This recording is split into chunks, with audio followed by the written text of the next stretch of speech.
Hola, hola, ¿qué tal? Muy sean bienvenidos todos ustedes a La Voz del Residente. Como todos los jueves, agradecido de que nos estén acompañando. Si es primera vez que está con nosotros, le comento rápidamente en qué consiste la dinámica. Tenemos un doctor invitado quien realiza una presentación de alrededor de 25 o 30 minutos. Después de esto, les recordamos que estamos en vivos de dos maneras diferentes. Una de por ellas es de Zoom, así que si tiene alguna duda, algún comentario o simplemente quieren mandar una felicitación, solamente hay que hacer una parte del chat o de preguntas y respuestas. Si por el contrario usted nos está viendo por Facebook, porque recuerdo que estamos en la página de Yo Soy Médico 17 y gusta preguntar, comentar o felicitar, hay que hacer una parte de comentarios. Si solamente quieren mandar un like o un me encanta, pues también son súper bienvenidos. También me gustaría recordarles que nos van a encontrar en Facebook y en Instagram como La Voz de Residente. Y si se pierde un poquito de la plática o no alcanza a estar en toda la plática en vivo, no se preocupe, vuelve a encontrar las pláticas generalmente al día siguiente en la página de YouTube de Medical Legal Center. Ahora sí, ya no le vamos a quitar más tiempo a quien realmente venimos a escuchar esta noche, médico cirujano por la Universidad Autónoma del Estado de México, R2 de Oftalmología en la Asociación para Evitar la Ceguera en México, el doctor Juan José Arce Francés. Buenas noches, doctor Juanjo, muchas gracias por darse otra vez un tiempo de acompañarnos. Hola, muy buenas noches, muchas gracias. Entonces, adelante, doctor, le dejo con el mejor público que es el residente de oftalmología. Si gusta, ya puede comenzar con su presentación. Ok, perfecto, muchas gracias. Bueno, buenas noches, soy Juan José Arce, R2 de Oftalmo, como ya me presentaron, en APEC, y vamos a hablar hoy sobre catarata congénita, algunas generalidades, su clasificación, cómo detectarla principalmente, y pues la importancia de su tratamiento temprano. Bueno, el día de hoy vamos a mostrarles la agenda del día de hoy. Vamos a hablar un poquito de anatomía y embriología para saber de pues, la estructura que estamos hablando, de su epidemiología aquí en México.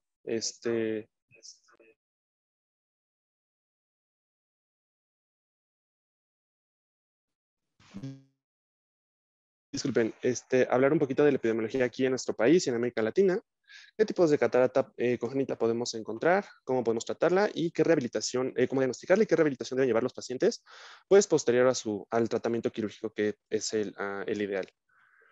Entonces, ¿qué es la catarata congénita? Bueno, su definición como tal es una opacidad del cristalino que está presente al nacimiento del bebé.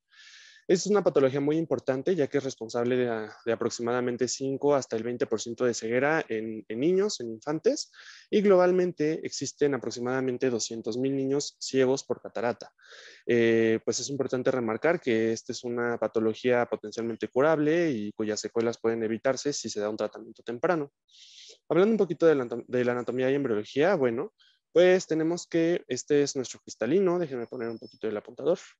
Este es el cristalino, su cara anterior y posterior. Vemos la estructura del mismo. A nivel histológico, pues se compone de una capa de células epiteliales, la cápsula del cristalino, que lo recubre en su totalidad, y el núcleo, que a su vez tiene varias subdivisiones, que en un momento vamos a hablar de ellos, y la corteza. ¿Vale? Entonces, pues la catarata congénita se puede generar a nivel de varias o distintas de estas capas. En un momentito más vamos a hablar al respecto. Y en cuanto a la embriología, bueno, tenemos que el ojo se empieza a desarrollar como tal en el día 22 de la embriogénesis a través de, bueno, formando primero un surco óptico, que posteriormente en el día 24 se convierte en una vesícula óptica, la cual va a contactar con el ectodermo y se va a engrosar y da lugar a la placoda cristaliniana. Posteriormente se forma la copa óptica y después se va a convertir en la vesícula del cristalino al desprenderse de la placoda. Ya como tal, la vesícula de cristalino va a continuar con el desarrollo, diferenciando sus distintas capas, sus distintas estructuras, y al final vamos a tener como tal el cristalino ya propiamente dicho. Entonces, también es importante mencionar que en distintas etapas de la embriogénesis puede haber lugar a distintas alteraciones que generan distintos tipos de catarata a distintos niveles del cristalino. De ahí la importancia pues, de conocer estas características de esta estructura. En cuanto a su epidemiología, tenemos que su prevalencia, la prevalencia de ceguera secundaria a catarata congénita varía con el nivel socioeconómico de los pacientes. Obviamente, pues hay pacientes que no tienen acceso a atención primaria a la salud, que obviamente no se van a atender tan pronto, una baja visual, o tal vez no van a notar tan fácilmente una característica clínica de la catarata, que es la leucocoria, y no van a poder recibir una atención a tiempo. En los países industrializados, obviamente, como mencionaba, pues esta patología o esta ceguera es 10 veces menos frecuente que en países en desarrollo, en vías de desarrollo. En países industrializados tenemos que es de casi 2 niños por cada 10,000 y en países en vías de desarrollo desde 5 hasta 15 niños por 10,000. Entonces, pues es muy marcada esta diferencia. Y hablando más específicamente de nuestra región de América Latina, tenemos que la frecuencia aproximada es de 1 de cada 200 a 300 nacimientos, lo cual equivale a aproximadamente unos 10 casos por millón al año. O sea, es una patología pues, de importancia. Vamos a hablar un poco de los tipos y de su clasificación. Pues podemos clasificar a la catarata congénita de acuerdo a distintas características. Primero que nada, hay que hablar de la lateralidad. Podemos ver cataratas unilaterales o bilaterales. En un momento hablaremos un poquito de las implicaciones clínicas y pronósticas de esta patología, bueno, de estos distintos tipos de catarata. La catarata unilateral generalmente no tiene un origen genético o metabólico y es más común en mujeres y es más común que se asocie a estrabismo, un estrabismo por deprivación, ya que uno de los ojitos pues no ve bien, no ven tan bien con el otro y comienza con una desviación. En el caso de la catarata bilateral, podemos considerar tomar en cuenta algunos diagnósticos genéticos o metabólicos que nos pudiesen estar generando estas cataratas a nivel de ambos ojos. Genéticamente se asocia a, bueno, es una patología autosómica dominante y es más común en varones. En cuanto a la clasificación de este tipo de cataratas, tenemos que la gran mayoría de estas es idiopática, o sea, generalmente podemos buscar una causa como tal, pero la gran mayoría va a resultar en una catarata idiopática. La catarata hereditaria o genética es hasta en el 30% de los casos y la infecciosa es aproximadamente el 3%. Pues ya sabemos de este espectro TORCH que puede llegar a provocar cataratas congénitas. Este tipo de cataratas, debido a su asociación a ya distintas patologías a nivel sistémico, requiere de un estudio ya más detallado a nivel sistémico para descartar pues, patologías que pudiesen tener implicaciones o consecuencias a nivel de distintos sistemas. Y en este caso, una de las presentaciones más frecuentes o de los signos clínicos más frecuentes es el nistagmo. Entonces hay que buscarlo de manera intencionada. En cuanto a etiología, tenemos un poco, ya hablamos ahorita en cuanto a la lateralidad, pero bueno, tenemos distintos tipos, como puede ser de causa genética, como es la galactosemia, de tipo infeccioso, como es la rubiola, de tipo metabólico o de algunos factores asociados al embarazo, como el consumo de sustancias teratogénicas. También en cuanto a la morfología, podemos hablar que se divide de acuerdo a su tiempo de desarrollo, es lo que comentábamos hace un momento, en embrionaria, nuclear fetal o infantiles. La embrionaria pues se refiere al núcleo embrionario que tenemos aquí en este esquema. El núcleo fetal está aquí y la corteza pues está acá alrededor, que es donde se desarrollan las cataratas infantiles. Entonces, en este caso, pues depende del tipo de la estructura que se esté afectando, ya sea la embrionaria, la fetal o la corteza, pues vamos a clasificarla clínicamente. También otra distinción morfológica en cuanto a su clasificación es ya como tal propiamente la clasificación clínica, los hallazgos en la exploración, en la biomicroscopía. Podemos tener estos tipos de cataratas. Vamos a mencionarlos y a mostrarlos un poquito en estas imágenes. Tenemos aquí la catarata membranosa, que como tal vemos forma, clínicamente se ve como una membrana. La zonular que vemos aquí se ve un poquito cortada, pero bueno, tenemos esta catarata aquí a este nivel. La catarata pulvurulenta, la catarata total, que abarca pues la totalidad del cristalino, y la catarata polar, ya sea anterior o posterior. En este caso es una posterior. Esto es importante mencionarlo, ya que pues generalmente tenemos la noción de que una catarata es, o sea, es un diagnóstico único o un diagnóstico así simple, pero hay distintos tipos de cataratas. Eso es muy importante y además pues es importante también a la hora de clasificarlas para pensar en la etiología que pudiese estarlas causando. Ahora, algo pues muy importante es cómo diagnosticarla, ¿no? Ya sabemos que existe, sabemos que es un problema pues que puede llegar a tener consecuencias bastante graves para la salud, pero cómo diagnosticarla, aquí pues es cuando entra mucho en juego la exploración o el tamiz visual neonatal, e incluso pues ya saben que está la clásica práctica de tomar fotos y que se ve un ojito con un reflejo blanco y un ojito con el reflejo rojo, que se llama leucocoria, ¿vale? Entonces, en la exploración física, esta es la pérdida del reflejo rojo, ¿vale? La leucocoria, que significa pupila blanca. Les repito, es clásico que ya saben hasta los mismos papás de los pacientes que si sale en la foto un ojito blanco, pues es de preocuparse, ¿no? O sea, hay distintos, pues, diagnósticos diferenciales de la leucocoria, pero uno de ellos es la catarata congénita. También tenemos algunos factores de mal pronóstico que sobre todo van a ser de mal pronóstico si se presentan después de los 4 meses de vida. Son pues unos de los signos que ya habíamos hablado hace unos instantes, como es el nistagmo. El nistagmo es una indicación de cirugía inmediata. Como ya mencioné, este signo clínico se asocia casi siempre a catarata bilateral.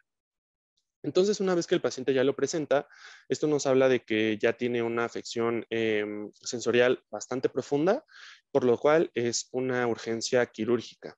El estrabismo, como mencionaba, más frecuente en la catarata unilateral, también es otro signo que podemos encontrar. Muchas veces nos encontramos con que los papás tienen la creencia de que el estrabismo no se opera hasta cierta edad.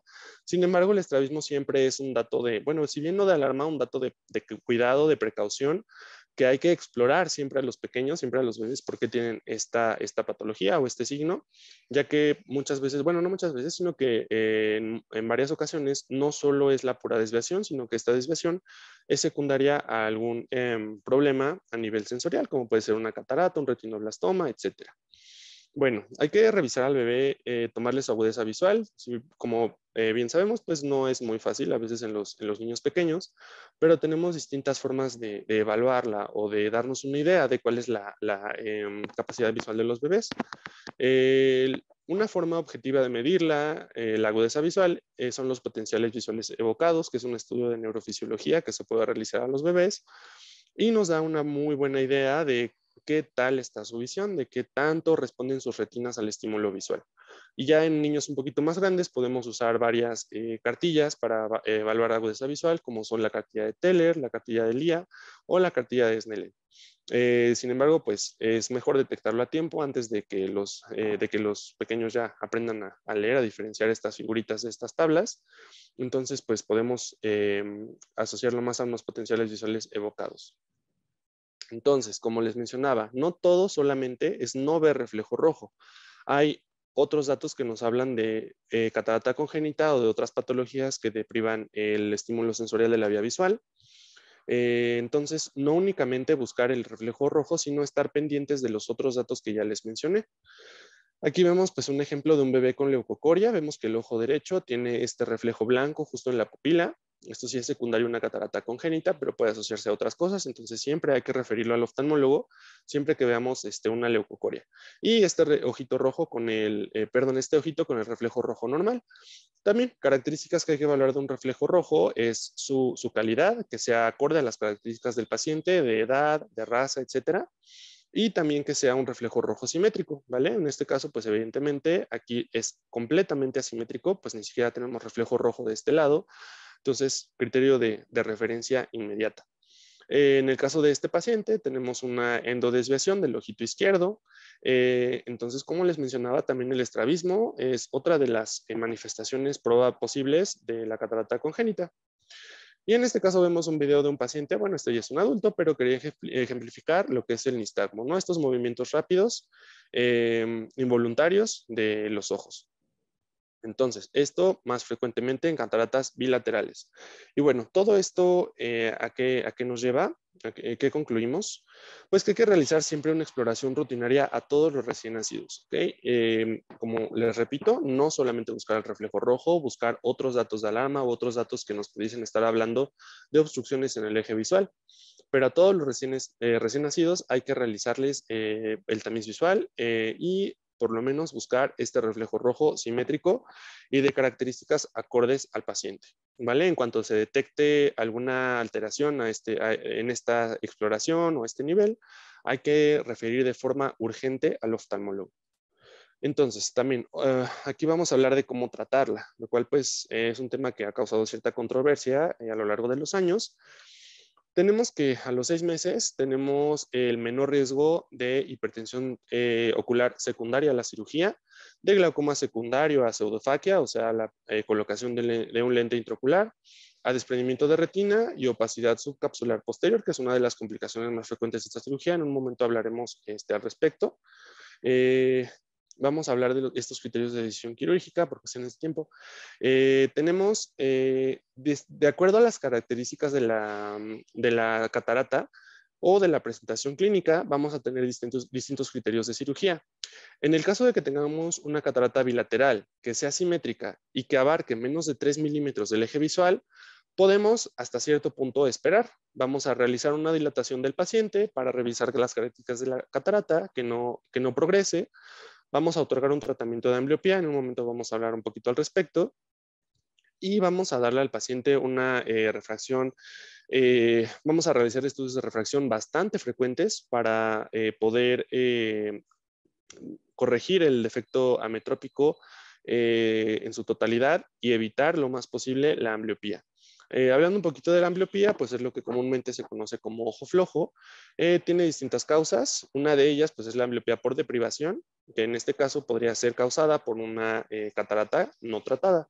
La ambliopía consiste en que cuando el ojo o la retina no recibe un estímulo visual adecuado o un estímulo visual simétrico en ambos ojos, la vía visual no se desarrolla de forma adecuada. La vía visual, o más bien ese ojo, tiene una visión subnormal, pues ya de forma crónica, digamos, ya no alcanza una buena agudeza visual cuando no se trata a tiempo. Entonces, por eso, de ahí la importancia de tratar la catarata en cuanto se detecta, o bueno, en este caso, pues de tener en cuenta los criterios quirúrgicos para saber cuándo tratarla, ya que en el caso de que es una catarata bilateral simétrica, pero que afecte más de 3 milímetros del eje visual, hay que hacer una cirugía pronto.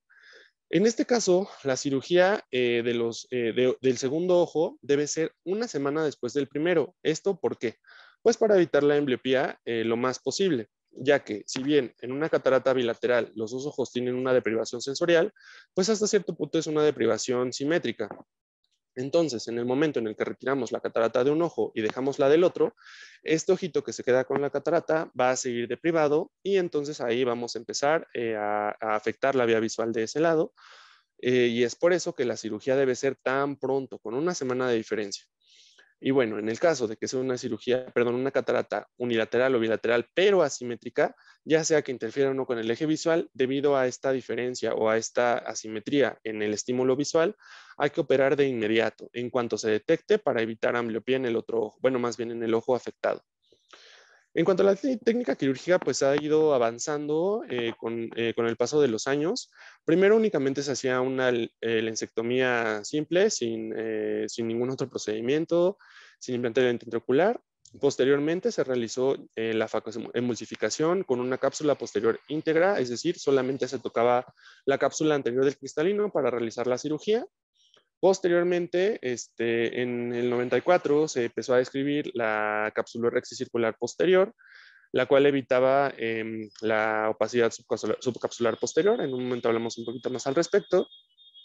Y más recientemente se ha optado por realizar junto con la facomulsificación la capsulorhexis posterior, agregar una vitrectomía anterior. ¿Vale? Ahorita platicamos un poquito al respecto. Actualmente, hoy en día, la cirugía recomendada es facomulsificación, capsulorhexis circular posterior y vitrectomía anterior. Hay algunos criterios que podemos tomar en cuenta, entre los cuales, pues, el más importante es la edad. Esta técnica siempre se debe realizar, perdón, en pacientes menores de 5 años. Esto por el riesgo de la opacidad subcapsular posterior. ¿Esto en qué consiste? Como vimos en la sección de anatomía, pues el cristalino está recubierto por una cápsula que tiene una cara anterior y una cara posterior. Normalmente para la cirugía de catarata sabemos que únicamente se remueve la cápsula anterior mediante una capsulorhexis circular anterior y la posterior se deja intacta. Sin embargo, en estos pequeños, en estos niños, es muy frecuente que exista o que se genere una opacidad capsular posterior, la cual va a volver a obstruir el eje visual y va a volvernos a dar el riesgo de ambliopía, ¿vale? Entonces, esta opacidad, su tratamiento es por medio de una aplicación de láser YAG, para hacer una capsulotomía y liberar el eje visual. Sin embargo, es evidente que en niños menores de 5 años va a ser muy difícil realizar esta capsulotomía. Si de por sí es difícil su exploración en lámpara hendidura, pues ni hablar de un tratamiento con láser. Entonces, siempre es recomendable realizar la capsulorhexis circular posterior en menores de 5 años para evitar la opacidad posterior y evitarnos pues todo el show de la aplicación del láser en estos pacientes que evidentemente pues no se van a dejar. El procedimiento se aconseja en pacientes de entre 5 y 8 años. Aquí ya podemos pues esperar un poquito si tal vez el paciente ya sea un poquito más cooperador para la aplicación del láser.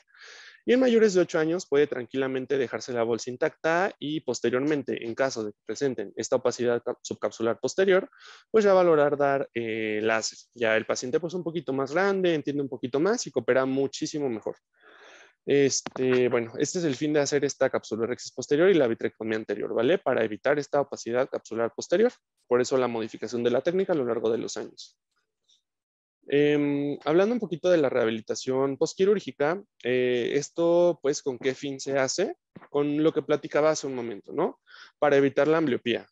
Como les comentaba, pues la ambliopía es un tratamiento, es una patología de la vía visual en la cual no se desarrolla de forma adecuada y pues los pacientes quedan ya crónicamente con una baja visión, ya que el paciente tiene una ambliopía establecida a partir de los 8 años, prácticamente ya no hay forma pues de regresar a una visión normal. Entonces, de ahí la importancia de tratarlo de tratar la catarata de forma temprana, pero también de evitar la ambliopía posterior a la cirugía.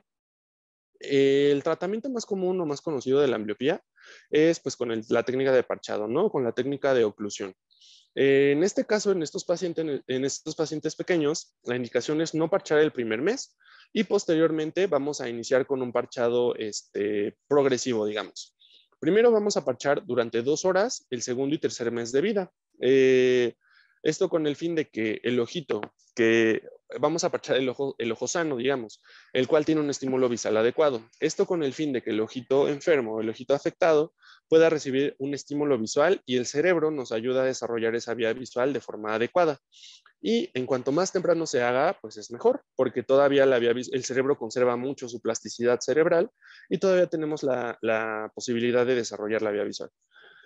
Posteriormente, vamos a parchar la mitad de horas despierto cuando ya no haya un progreso visual documentado. Entonces vamos a ir aumentando poco a poco el tiempo de parchado y posteriormente vamos a parchar el 80% de las horas ambulatorias, o sea, casi todo el día. Y ya después tenemos otra opción que es parchar todo el día alternando cada tercer día. Es decir, dejar el parche un día, descansar 2 días, dejar un día y desparchar 2 días.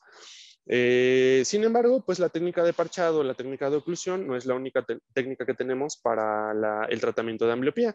Tenemos algunas otras técnicas, como son la terapia rojo-verde, la cual consiste en colocarle estos lentes que de un lado tiene una mica verde y de un lado tiene una mica roja, para que las retinas de ambos ojos estén recibiendo estímulos diferentes.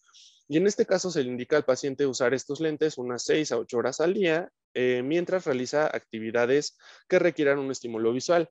Incluso se han descrito casos en el Hospital de la Ceguera de pacientes que se han estudiado jugando consolas de videojuegos que han mejorado mucho su ambliopía usando esta terapia jugando videojuegos. También pueden hacer muchas otras cosas como ver televisión, hacer su tarea, leer, etcétera, colorear, pero cosas que requieran un estímulo visual. Tenemos otras opciones como son la penalización visual con atropina. La atropina, pues sabemos que es un ciclopléjico, entonces lo que hace es dilatar la pupila y limitar la acomodación del ojo en el que se aplique. Entonces ese ojo pues no va a tener una buena acomodación, va a tener incluso hasta fotofobia, no va a tener un estímulo visual adecuado. En este caso, como les repito, vamos a colocarlo en el ojo sano para que el ojo enfermo esté recibiendo un mejor estímulo visual que el ojo sano y se pueda de cierta forma pues compensar y desarrollar un poco mejor la vía visual. El caso del parchado, es el que ya habíamos comentado, hay distintas técnicas descritas, distintos tiempos para dejar el parche a lo largo del día. Sin embargo, a veces es un poquito difícil en los niños pequeños, ya que es molesto, obviamente, no les gusta tener el ojito parchado. Hay incluso pues pacientes que desarrollan dermatitis por contacto por el pegamento del parche o de los curitas. Entonces sí llega a ser molesto para algunos pacientes. Y obviamente pues también las implicaciones sociales, ¿no? De andar con el parchecito por la escuela, con la familia. Entonces, por eso también es importante conocer algunas otras técnicas. Y también otra técnica de penalización es la hipercorrección del ojito sano. Es decir, si el ojo, por ejemplo, es miope de un -1, pues le ponemos una graduación distinta a la que requiere para que ese ojito lo mismo, no reciba como tal el estímulo adecuado y el ojito enfermo sí lo pueda recibir.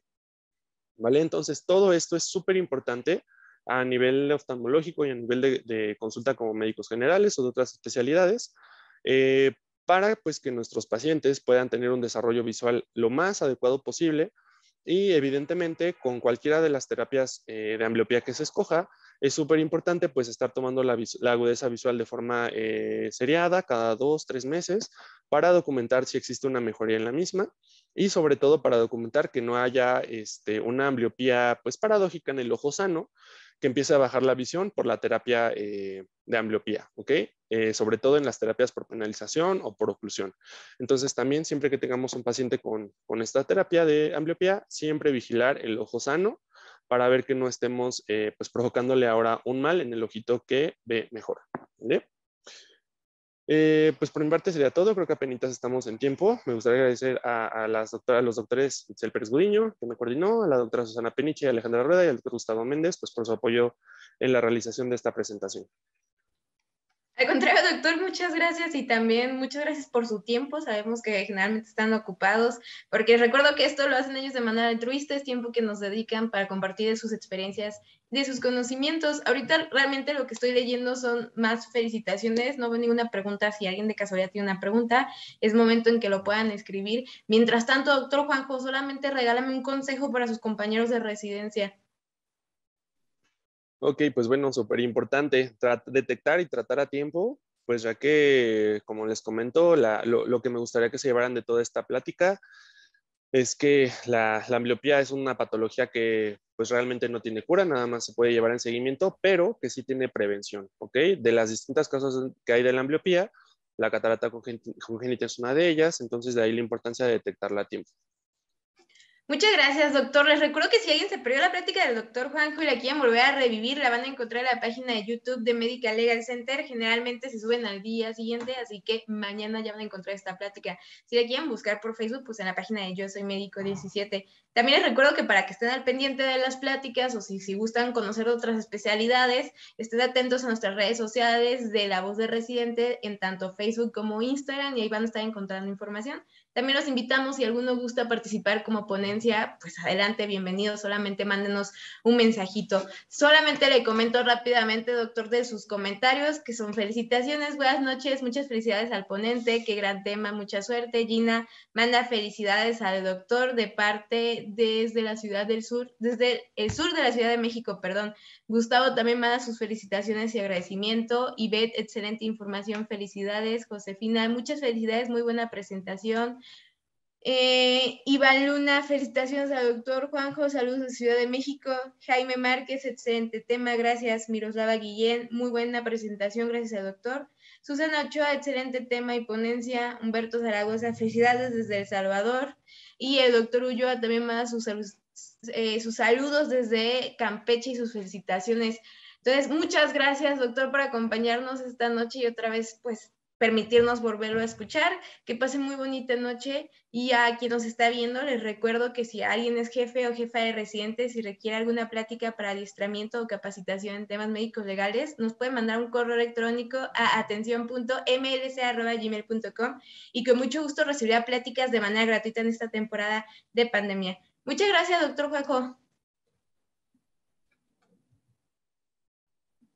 Perdón, no, pues muchas gracias a todos ustedes por su atención. Gracias, que estés Muchísimas bien. gracias. Igualmente, hasta luego.